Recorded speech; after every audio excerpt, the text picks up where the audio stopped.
Dans ce tutoriel, nous allons présenter le remboursement d'un emprunt par mensualité constante. Notre sujet est le suivant. Un magasin achète un transpalette pour 8200 € hors taxe. Le transpalette est financé seulement à 80% par recours à l'emprunt. Les conditions d'emprunt sont les suivantes. Un emprunt sur 5 ans au taux annuel de 2,2%, mais le remboursement se fait par mensualité constante. L'assurance est de 0,5% du capital emprunté. Les frais de dossier sont de 80 €. On nous demande de présenter les 3 premières lignes du tableau d'amortissement d'emprunt et bien sûr la formule nous est communiquée. Je vais donc commencer par reporter les éléments connus. Le taux annuel est de 2,2, le nombre d'années 5 ans et le capital emprunté, seulement on a dit 80% de 8200, donc 8200 multiplié par 0,8 soit 6560 €.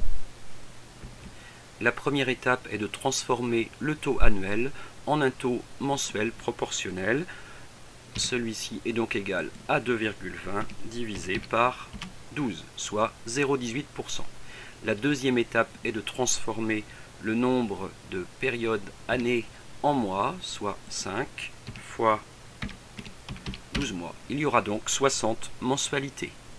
Maintenant, la mensualité constante en nous aidant de la formule. Celle-ci est égale au capital emprunté multiplié par le taux d'intérêt, soit 0,18, divisé, et je vais mettre des parenthèses, par 1 moins, parenthèse à nouveau, 1 plus le taux, à la puissance, moins le nombre de mensualités, soit 60 pour nous. Je referme la parenthèse, et donc on obtient des mensualités constantes de 115,56 €. Je peux d'ores et déjà reporter la mensualité constante dans la dernière colonne du tableau. Je vais la passer en valeur absolue pour la recopier. Donc 115,56 € et donc 60 fois, mais on nous demande que les 3 premières lignes. Le tableau de remboursement se présente ainsi. Première colonne pour les périodes qui pour nous sont en mois. Le capital restant dû, les intérêts et l'amortissement du capital. Pour la première période, le capital restant dû est donc de 6560.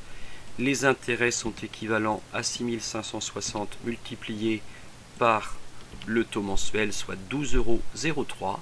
Et on trouve le capital par soustraction entre l'annuité et les intérêts.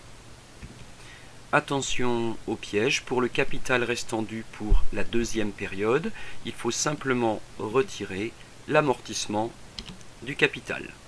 On calcule à nouveau les intérêts au taux de 0,18 et à nouveau on peut faire la soustraction entre la mensualité et les intérêts.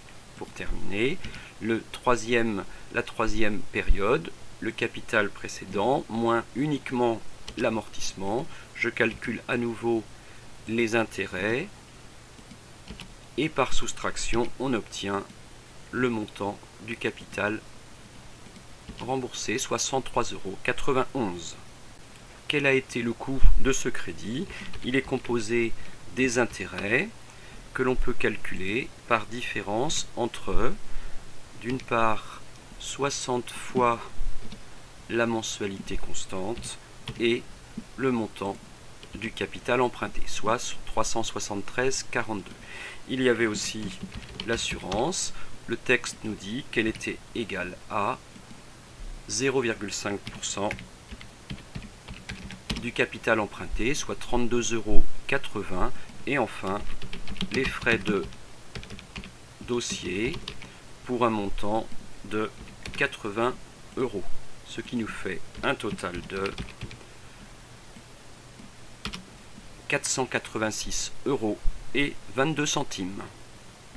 En conclusion, lisez bien votre texte pour savoir s'il s'agit d'annuité, de trimestrialité ou de mensualité constante. Bon courage et bonne révision!